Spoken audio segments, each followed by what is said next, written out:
My parents remembered me only when they wanted a luxury SUV, but I gave them a $10 surprise instead. I'm Claire, 34, and last month I blew out candles over a grocery cake in my one-bedroom in St. Louis while pretending it didn't sting. I rent the top floor of a creaky brick triplex that smells like coffee in the mornings and radiator dust in the winters. It's small, but I've made it mine. Plants in mismatched pots, a blue love seat that squeaks, a corkboard full of ticket stubs, and to-do lists from a life I built without much help. I work as a project coordinator at a mid-sized marketing agency off Market Street. It's not glamorous, but I like watching ragged ideas turn into clean campaigns. I know how to wrangle calendars, soothe panicked designers, and talk a client down from changing everything by Friday at noon. My friends there are the sort who remember your favorite pastry and hide it in the break room for bad days. My family lives 25 minutes west, in the same beige split level where I learned to parallel park and burn grilled cheese. My mother, Diane, and my father, Frank, are 59 and welded to their routines. My younger brother, Tyler, 29, rents a studio the size of a closet 2 neighborhoods over when he remembers to go home. They've been paying his rent for years and sliding him cash like it's a vitamin he forgets to take. Here's where people tilt their heads when I tell it. For 6 birthdays in a row, my family forgot mine. Not late. Not, we'll celebrate next weekend.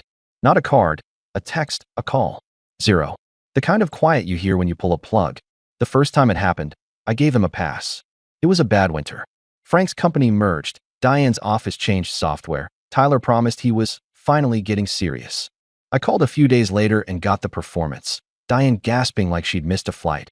"Oh, honey, we've been buried. We'll make it up to you next year, I swear." Next year came and went, and so did the next 4. The script stayed polished. Whenever I raised it, I got apologies with no dates attached.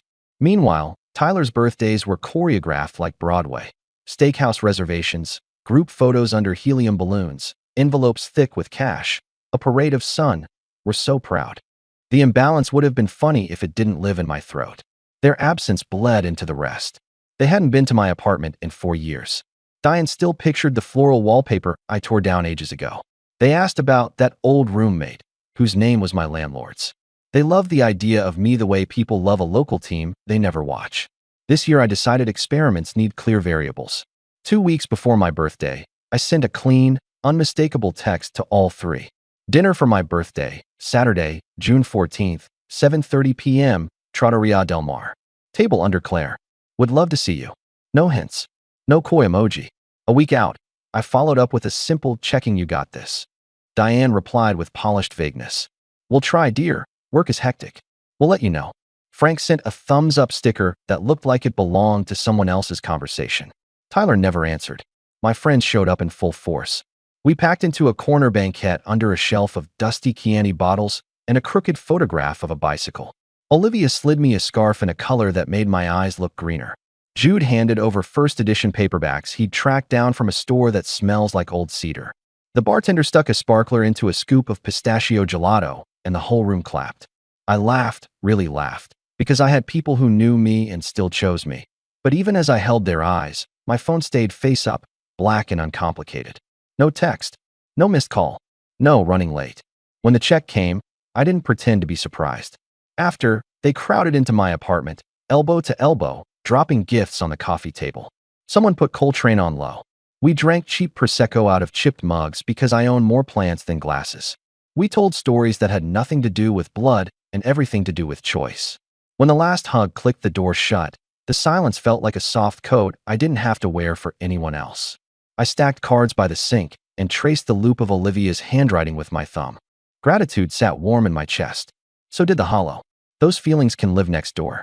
I told myself, again, that I was done handing my parents chances like coupons that never got redeemed. But old habits have a strange gravity. The next morning, muscle memory pushed my thumb toward my messages before I yanked it back. I brewed coffee. I watered the snake plant. I put the scarf around my shoulders and faced the day like it owed me nothing. A week later, my phone lit up at 10:12 a.m. with a name I knew as well as my own. Diane. I stared at it long enough to watch the second ring become the third. I almost let it go to voicemail. Almost. Claire, sweetheart. She started. Honey poured over gravel. We just realized we missed your birthday. I feel awful. Come over Saturday. I want to cook. We have a present for you. In 6 years, she'd never offered that. Not once. I could hear pots in the background, the clatter of a fork against a pan like an actor shaking a prop to prove it's real. Something in me uncurled and bristled at the same time. Saturday, I said, steady. 6 o'clock. Yes, she rushed. 6. I'll make your favorites. Which favorites? The ones I liked when I was 17 and could eat anything after track practice? Or the ones I'd learned to like when I started listening to my body and not the menu? I hung up and stared out the window at the alley, where a neighbor's wind chime clicked without quite ringing. Part of me wanted to believe this was the year the script changed. The other part began marking pages, just in case. Saturday at 6 sharp, I pulled into the driveway of my parents' split level and sat for a full minute with the engine off. The curtains in the front room twitched like they'd been on watch for me. I wasn't used to being anticipated here. Usually I was the afterthought, the extra plate left in the oven if it was convenient. Diane opened the door before I even touched the bell, arms wide as if she'd rehearsed the gesture. "Claire, you look wonderful," she said, voice syrupy. Frank appeared behind her, giving me the sort of side hug you give a stranger you've been told is a cousin. Inside, the smell hit me: fried chicken, buttery mashed potatoes, and a dense, sweet weight of chocolate cream pie. Foods I used to eat in high school after track meets, before my knees started warning me about grease. "You made," I trailed off, forcing a smile. "Your favorites," Diane finished proudly, bustling back toward the kitchen. "And I got those dinner rolls from the bakery you love." I hadn't eaten there in a decade. Tyler was already at the table, his phone angled away from view, thumb scrolling. He glanced up long enough to say, "Hey," before retreating into whatever universe he lives in when we share a room. The table was set like a holiday, polished flatware, wine glasses I'd never seen them use. Diane loaded my plate as though feeding a lumberjack. I took a careful bite, chewing past the heaviness, and tried to act like it was the most natural thing in the world. "We're just so sorry we missed your birthday," Diane said, eyes on her fork. "We had this crisis at work, and, well," she let the sentence fade into steam from the potatoes. "These things happen," I said, which was a lie we both let sit between us. Frank cleared his throat. We felt terrible, honestly. Halfway through the meal, Diane disappeared into the hallway and came back with a box the size of a shoebox, wrapped in metallic paper. She set it in front of me with the same satisfaction you see in game show hosts revealing the prize. I peeled back the paper to find a ceramic lamp, glazed a soft blue with a spray of painted daisies. $18, maybe 20 if you count the bulb. "It matches your wallpaper perfectly," she said. "I changed that wallpaper to plain white 3 years ago. It's lovely," I managed. She beamed. "I told your father it was meant for you." Frank nodded like he'd just been reminded. He agreed. Tyler didn't look up from his phone. Then, as if following a cue, Diane tilted her head. "Oh, I heard you were promoted." "Senior, what is it again?" My fort paused midair. "Senior project analyst." "How'd you hear that?" "You know Margaret's daughter, Kelsey, works in your building." "She told Margaret at the grocery store, and she told me." I'd seen Kelsey in the elevator maybe twice. We'd never spoken. "That's wonderful," Frank said, suddenly animated. "Why didn't you tell us?" I swallowed my bite. "Didn't think you'd be interested." "Not interested? You're our daughter," Diane said, reaching over to pat my hand. "We want to hear all about the good things in your life."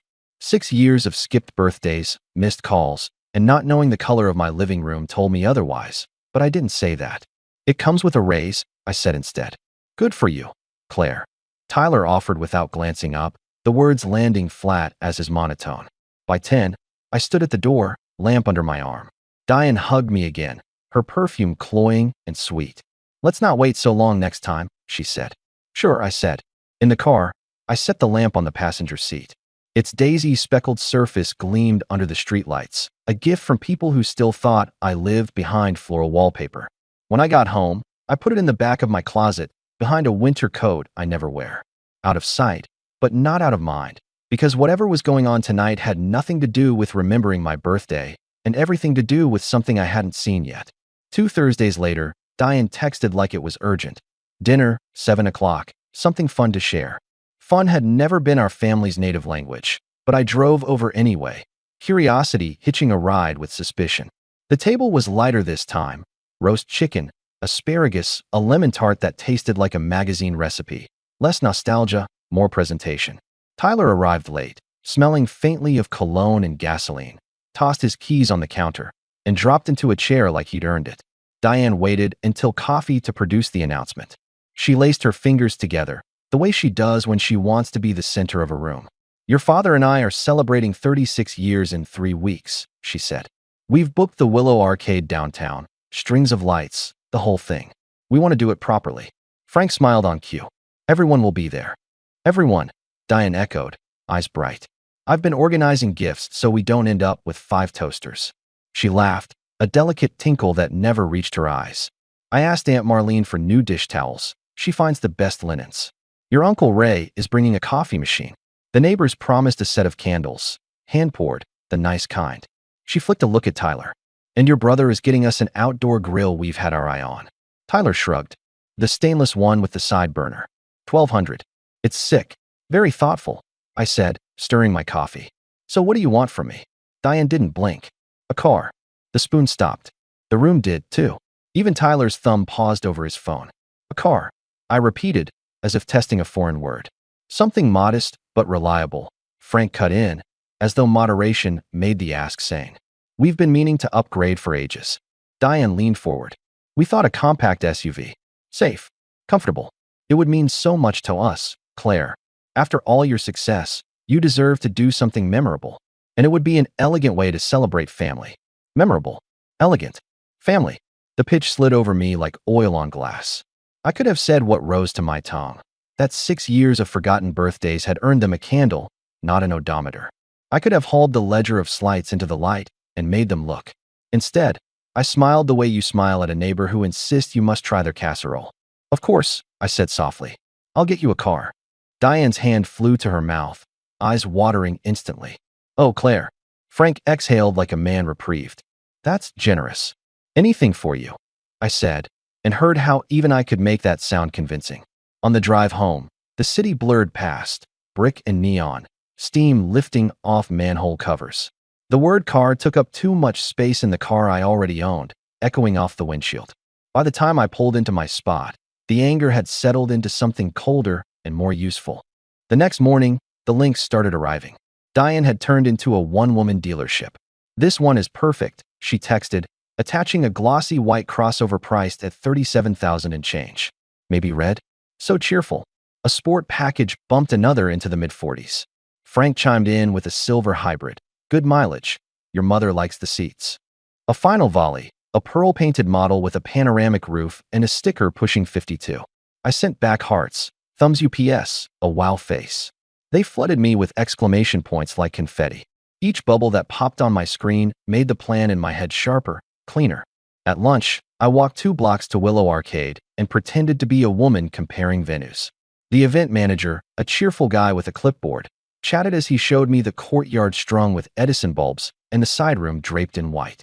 He mentioned their sound system, the bar setup, the capacity, 70, comfortably. I stored the details.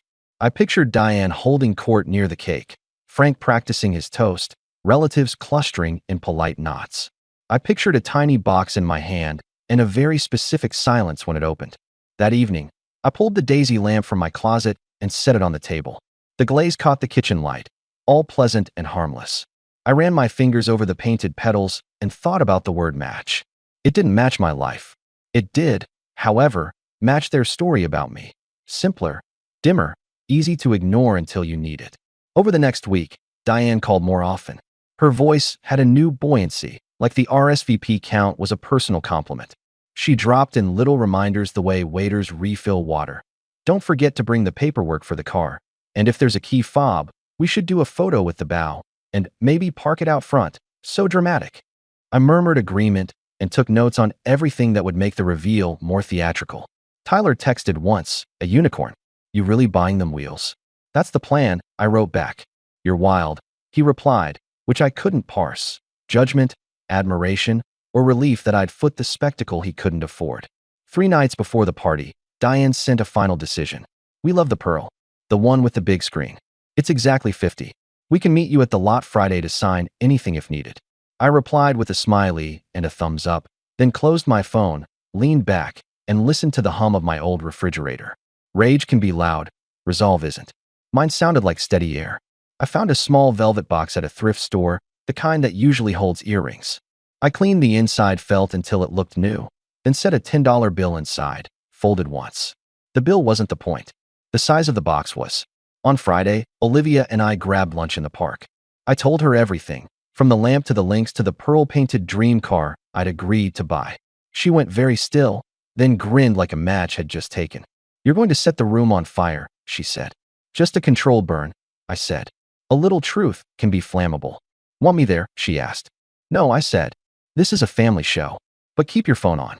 That night, I set the velvet box beside my keys, slid the lamp back into a tote, and laid out a dress that didn't apologize for being in the room.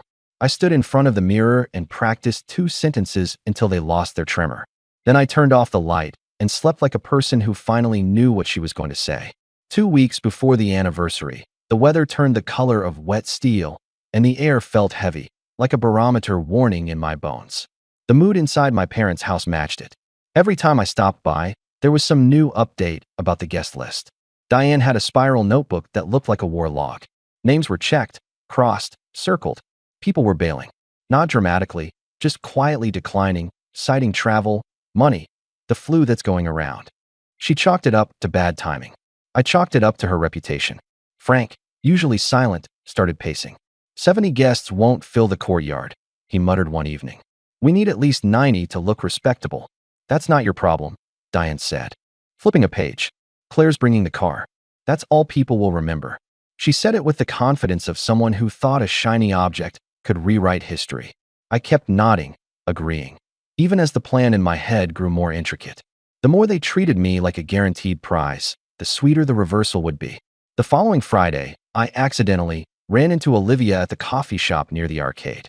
She knew my expression before I spoke. "They're circling the drain," I said. She grinned. "Good. Circling makes the crash more satisfying." We sat in the corner with our cappuccinos, and I laid it out. The velvet box, the $10 bill, the lamp. She nearly spilled her coffee. "They're going to implode," she said, eyes shining. "That's the goal," I replied. Meanwhile, Diane kept texting me photos of SUVs like she was sending me baby pictures. "This one has heated steering. Look at this cargo space. Imagine us pulling up to the grocery store in this beauty." I kept sending back heart emojis, and wow, she never caught the sarcasm. Frank called once, his tone unusually careful. "Make sure the bow is big enough to be seen from across the courtyard," he said. "It's all about presentation." "I'll handle it," I said, smiling into the receiver. By now, I'd learned they didn't want a gift, they wanted a performance. Fine, I'd give them one. The week before the event, I took a slow drive past Willow Arcade. The lights were already strung, glowing faintly in the drizzle. Workers were setting up a temporary bar in the courtyard. I could picture it exactly. The crowd gathering, the speeches starting, the moment they'd call me forward. I'd hand over the velvet box, they'd open it, and the silence would spread like frost on glass. Olivia called that night. "Are you sure you want to go through with it?" "Positive," I said. "This isn't revenge. This is clarity. In public." She laughed. "Remind me never to get on your bad side." 3 nights before the party, Diane called breathless. "Everything's coming together. Oh, you'll love this. We're doing a slideshow of family photos." I pictured the grainy snapshots they'd choose. My crooked front teeth at 7, braces at 12, acne at 15. Not one from the last decade. "That's great," I said. "And make sure you bring the paperwork for the car," she added. I hung up and sat in the dark for a while. If there was ever a moment to break the cycle, it was now. The evening of the anniversary, St. Louis was drenched in amber light, the kind that makes even cracked sidewalks look like they belong in a photograph. I parked 2 blocks from Willow Arcade so no one would see me arrive without their prized SUV. The velvet box rested in my purse like a coiled secret. The daisy lamp was wrapped in plain brown paper under my arm. Inside, the place hummed. The courtyard string lights glowed against the fading sky, reflecting off wine glasses and polished shoes. Frank stood near the bar, already flushed. Diane floated between groups, wearing a sequin dress that caught every bit of light. She spotted me instantly, face bright with performance. "Claire's here," she called, and the murmur of conversation shifted toward me. I could feel eyes scanning for car keys, for a giant bow, for something with 4 wheels. Tyler leaned on the bar, suit jacket unbuttoned, eyes flicking from me to Diane and back.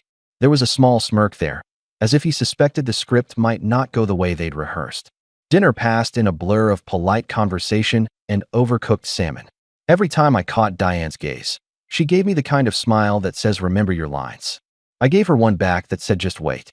When the plates were cleared, Frank clinked his glass. Friends, family, thank you for being here to celebrate 36 years with my beautiful wife. There was applause. Diane dabbed at her eyes. We've been blessed, he continued. And tonight we've been especially blessed by our children, who have been so generous. He gestured toward Tyler. Our son has given us the grill we've always wanted. Tyler raised his glass without looking up from the ice cubes inside. And, Frank said, turning to me with the precision of a stage cue, our daughter Claire has given us something extraordinary. Something that shows her heart and her success. Honey, come up here. I stepped forward, feeling the crowd lean in. Diane's hands trembled in excitement. I pulled the velvet box from my purse, held it up so everyone could see, then placed it gently in her palms. Gasps rippled. Someone murmured, car keys. Diane tore at the ribbon, flipped open the lid, and froze. The $10 bill lay there like a dead leaf. Her expression shifted in seconds. Anticipation, confusion, recognition, rage. Frank peered over her shoulder. What is this? I took the microphone Frank had been holding. It's exactly 10 times more than you've given me for my birthday in the past 6 years, I said, my voice carrying over the courtyard. And in exchange for that, you asked me for a $50,000 car. The murmurs turned sharper, slicing through the warm evening air.